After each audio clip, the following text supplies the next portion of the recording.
പണ്ടുള്ളവരെപ്പോഴും പറയും ചട്ടിയിൽ മീനിടണമെങ്കിൽ ഇത്തിരി വെള്ളം ഒഴിച്ചിട്ട് വേണം ഇടാൻ വേണ്ടിയിട്ട്, അല്ലെങ്കിൽ പുഴ കരിഞ്ഞു പോകുന്നു. അപ്പോൾ ഇതാ ഇന്ന് ചട്ടിയിലേക്ക് മീനല്ല ഇടുന്നത്, ഇതാ നല്ല അടിപൊളി ബീഫാണ് കേട്ടോ ഇടുന്നത്.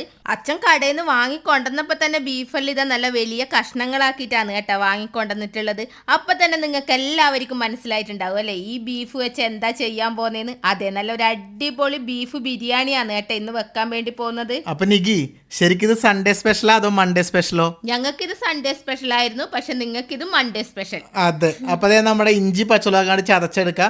അതുപോലെ തന്നെ എത്ര പ്രാവശ്യം കഴുകാൻ പറ്റുമോ ബീഫ് അത്ര തവണ കഴുകിയെടുത്തു നല്ല അടിപൊളിയായിട്ട്. ഇനി ആ കഴുകിയെടുത്ത ബീഫിലേക്ക് മുളക് പൊടി, മഞ്ഞപ്പൊടി, കുരുമുളക് പൊടി, മല്ലിപ്പൊടി, ഗരം മസാല അല്ലേ? അതെ, ലേശം ഉപ്പും ചേർക്കണം, ചെറുനാരങ്ങ നീര് പിഴിഞ്ഞൊഴിക്കണം, ലേശം തൈരും കൂടി ഒഴിച്ചിട്ട് ഇതാ ചതച്ച് വെച്ച ഇഞ്ചി വെളുത്തുള്ളി പേസ്റ്റ്, തക്കാളി എല്ലാം അങ്ങോട്ട് ഇട്ട് കൊടുത്ത് കൈ നല്ലവണ്ണം കഴുകിയിട്ട് നല്ലോണം അങ്ങ് തിരുമ്മിക്കോ. അതെ, നല്ലോണം തിരുമ്മ.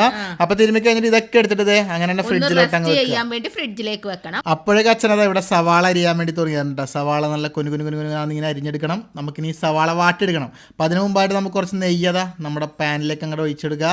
അതിനകത്തേക്ക് നമുക്കത് അണ്ടിപ്പരിപ്പും കുറച്ച് ഉണക്കമുന്തിരിയൊക്കെ ആയിട്ട് അങ്ങോട്ട് വറുത്തെടുക്കണം കേട്ടോ. അതാ ഈ ഒരു ലെവലിലേക്ക് ആകുമ്പോൾ ഇതങ്ങോട്ട് കോരി നമുക്കത് മാറ്റി വെക്കാം. ഇനി ഇതിലേക്ക് നമ്മൾ അരിഞ്ഞു വെച്ച സവാള അങ്ങ് തട്ടി കൊടുക്കണം കേട്ടോ. കുറച്ച് ഉപ്പും കൂടി അങ്ങോട്ട് ഇട്ട് കൊടുത്തോ. അപ്പോൾ എന്തായാലും സവാള നല്ലോണം ഇവിടെ കിടന്നങ്ങ് വാടട്ടെ. അപ്പോൾ നമ്മൾ റെസ്റ്റ് ചെയ്യാൻ വെച്ച ബീഫ് എടുത്തിട്ട് നികി വരുന്നുണ്ട്. ഇനി എന്താ പരിപാടി നികി?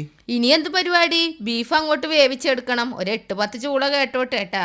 അതെ, ബീഫ് എന്തായാലും അവിടെ കിടന്ന് വേട്ടെ. അപ്പം നമ്മുടെ സവാള നല്ല അടിപൊളിയായിട്ട് വാടി വന്നിട്ടുണ്ട്. ശരിക്കും സവാള ഒരു വറുത്തെടുത്ത പോലെ തന്നെ ആയിട്ടുണ്ട് കേട്ടോ. ഇനി സവാള വാട്ടിയ ആ നെയ്യുണ്ടല്ലോ അത് കുറച്ചെടുത്ത് നമുക്ക് അവിടെ മാറ്റി വെക്കാം. അത് ആവശ്യമുണ്ട്, പിന്നെ പറയാട്ടാ. ഓപ്പേ പറഞ്ഞേക്കാണ്ട് ചോറിന്റെ പരിപാടി നോക്കേ. ചോറ് ഇവിടെ റെഡിയായി. നമുക്ക് എന്തായാലും കറുവപ്പട്ട കരയാൻ പോലെ ഇട്ട് കൊടുക്കുക. അതുപോലെ തന്നെ അരിയുടെ അളവിനനുസരിച്ചുള്ള വെള്ളവും ഒഴിച്ചു കൊടുക്കുക കേട്ടോ. ഇനി അതിലേക്ക് ഉപ്പ്, ലേശം ചെറുനാരങ്ങാ നീര്, പിന്നെ നമ്മൾ നേരത്തെ വാട്ടി വെച്ച ഉള്ളീൻ്റെ കുറച്ചെടുത്ത് അതിലേക്ക് ഇട്ട് കൊടുക്കുക കേട്ടോ. അപ്പോഴേക്കും ബീഫിൻ്റെ വിസിലൊക്കെ ഇവിടെ കേട്ടിട്ടുണ്ട്. ബീഫ് റെഡി ആയിട്ടുണ്ട് കേട്ടോ.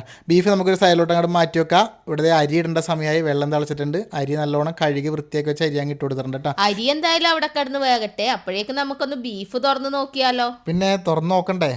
ബീഫ് തുറക്കുമ്പോൾ തന്നെ ഒരു കിട്ടില്ല സ്മെല്ലാണ് വരുന്നത്. കുറച്ചൊരു ചാറൊക്കെ ഉണ്ട് ബീഫിൽ. നമുക്കിതൊന്ന് ജസ്റ്റ് ഒന്ന് കുക്കറിൽ വെച്ചിട്ട് തുറന്ന് വെച്ചൊന്ന് വേവിക്കണം കേട്ടോ. അപ്പോൾ ആ ചാറ് നമുക്ക് ആവശ്യത്തിന് വറ്റി വരും. നേരത്തെ മാറ്റി വെച്ചിരുന്ന നെയ്യില്ലേ, ഇപ്പോഴാണ് കേട്ടോ അതിൻ്റെ ആവശ്യം വന്നത്. ഇനി ഇതാ ലേശം സവാളയും കൂടി അതിലേക്ക് ഇട്ട് കൊടുത്തിട്ട് നല്ലോണം അങ്ങോട്ട് ഇളക്കി കൊടുത്തോ കേട്ടോ. ആഹാ, നല്ല സ്മെല്ലെല്ലാം വരുന്നുണ്ട്. അപ്പോഴേക്ക് ഇതാ നമ്മുടെ ചോറെല്ലാം ഇവിടെ റെഡി ആയിട്ടുണ്ട്. ചോറ് മാത്രമല്ല, നമ്മുടെ ബീഫ് ഇവിടെ നല്ല അടിപൊളിയായിട്ട് വറ്റി വന്നിട്ടുണ്ട്. ഇനിയിപ്പോൾ നമുക്ക് എന്തായാലും ഗ്യാസൊക്കെ ഓഫാക്കാം. ഇനി ഇത് നമുക്ക് വേറൊരു പാത്രത്തിലേക്ക് തട്ടണം കേട്ടോ. ബീഫ് അതാ കുക്കറിൽ നിന്ന് വേറൊരു പാത്രത്തിലേക്ക് നമ്മൾ തട്ടിയിട്ടുണ്ട്. ഇത് ദമ്മിടാൻ വേണ്ടിയിട്ടാണ്.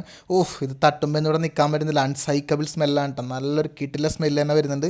ഇനി അതിലേക്ക് നമുക്ക് കുറച്ച് മല്ലിച്ചപ്പ്, പുതിനയും കൂടിയാണ് കേട്ടോ. അത് രണ്ടും കൂടി അങ്ങോട്ട് മിക്സ് ആക്കി ഇട്ട് കൊടുക്കുന്നുണ്ട്. അതുപോലെ നമ്മുടെ ചോറിൻ്റെ കുറച്ച് ഭാഗം, അതൊരു പകുതിയോളം ചോറ് അതിൻ്റെ മേലെ അങ്ങോട്ട് തട്ടി കൊടുക്കുക കേട്ടോ.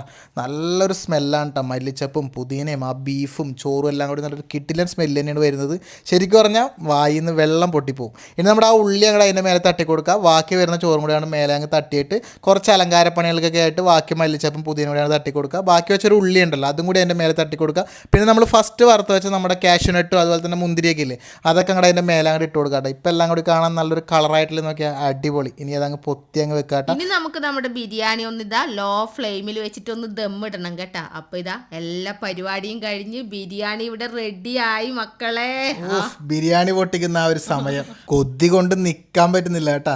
നല്ലൊരു ബീഫിന്റെ പീസ് അങ്ങോട്ട് എടുത്ത് വെച്ചിട്ട് കുറച്ച് ചോറും അതിന്റെ മേലെ അങ്ങോട്ട് തട്ടുക. നോക്കിയേ, മസാലയും എല്ലാം കൂടി നല്ല കറക്റ്റായിട്ട് ഇരിപ്പുണ്ട് കേട്ടോ. ചോറും ബീഫൊക്കെ കൂടി അടിപൊളി കണ്ട. ആ ബീഫിന്റെ ആ ഒരു നോക്കി നല്ല ഇതില്ലേ, കാണുമ്പോൾ തന്നെ നമുക്ക് കഴിക്കാൻ വേണ്ടി തോന്നില്ലേ? കൊതി ആവുന്നുണ്ട് കേട്ടാ. അതെ അതെ, വായിൽ ശരിക്കും പറഞ്ഞാൽ വെള്ളം പൊട്ടിയിട്ട് നിൽക്കാൻ പറ്റുന്നില്ല. കച്ചമ്പറും കൂടി അങ്ങോട്ടൊന്ന് ഒഴിച്ചപ്പം കംപ്ലീറ്റ് ആയി കേട്ടാ. ഇനി നമുക്കൊന്ന് കഴിച്ചാലോ? കഴിക്കാതെ പിന്നെ അച്ഛനും നിക്കും കൂടി 4 പ്ലേറ്റിലായിട്ട് എടുത്ത് വന്നിട്ടുണ്ട്. ശരിക്കും നമുക്ക് 6 പ്ലേറ്റ് വേണം, കാരണം ഇന്ദ്രനും ദുർഗയും കൂടി ഉണ്ടല്ലോ. പക്ഷെ അവർ രണ്ടാളും നികീൻ്റെ വീട്ടിലോട്ട് പോയിട്ടുള്ളത്, വിളിച്ചിട്ട് വന്നിട്ടില്ല. അതുകൊണ്ട് നമ്മളെന്തായാലും കഴിക്കാമെന്ന് വിചാരിച്ച്. അപ്പോൾ അത് എന്തായാലും ഞാൻ ബീഫ് തന്നെ എടുത്തിട്ടുണ്ട്. പറയാതിരിക്കാൻ വയ്യട്ടാ. ബീഫ് നല്ല കിഡിലൻ വേവും കാര്യങ്ങളൊക്കെയാണ്. ശരിക്കും കൈ കൊണ്ട് തൊടുമ്പോൾ തന്നെ വിട്ട് പോരുന്നുണ്ട്. നല്ല അടിപൊളിയാണ് കേട്ടോ. എന്തായാലും ഞാൻ ഒരു പിടിച്ചു നോക്കട്ടെ, എന്നിട്ട് ഞാൻ ടേസ്റ്റ് പറയാം. എന്തായാലും ഞാൻ കഴിച്ചിട്ട് എനിക്ക് ഭയങ്കര ഇഷ്ടമായി. നല്ല അടിപൊളി ടേസ്റ്റാണ് കേട്ടോ. ബീഫ് ബിരിയാണി നിങ്ങൾ എല്ലാവരും കഴിച്ചിട്ടുണ്ടാവും. ഈ റെസിപ്പി കഴിച്ചിട്ടില്ലെങ്കിൽ ഒന്ന് ട്രൈ ചെയ്ത് നോക്കണം. സംഭവം കിടിലൻ ടേസ്റ്റാണ്. നിക്ക് കഴിച്ചിട്ട് എന്താ നിനക്ക് പറയാനുള്ളത്? എനിക്കിതിൽ പ്രത്യേകിച്ചൊന്നും പറയാനൊന്നും ഇല്ല ഓപ്പെ, കാരണം എല്ലാം ഓപ്പ പറഞ്ഞിട്ടുണ്ട്. ഇനി ഇതിൽ കൂടുതൽ ഞാൻ എന്താ പറയണ്ടേ, ഞാനിത് എങ്ങനെയെങ്കിലും ഒന്ന് കഴിച്ചു തീർക്കട്ടെ. എനിക്ക് സംഭവം ഭയങ്കരമായിട്ട് ഇഷ്ടപ്പെട്ട് നല്ല അഡാറ് ടേസ്റ്റാണ്. അപ്പോൾ എല്ലാവരും ഒന്ന് ട്രൈ ചെയ്ത് നോക്കിക്കോ. വളരെ എളുപ്പത്തിൽ ഉണ്ടാക്കാൻ പറ്റിയ ഒരു ബീഫ് ബിരിയാണിയാണ്. അച്ഛനും അമ്മക്കും എല്ലാവർക്കും ഇഷ്ടപ്പെട്ടിട്ടുണ്ട്. സംഭവം കിടൂന്നാ പറയുന്നത് എല്ലാവരും. അപ്പോൾ അടുത്ത വീഡിയോയിൽ വീണ്ടും കാണാം. ടാറ്റാ.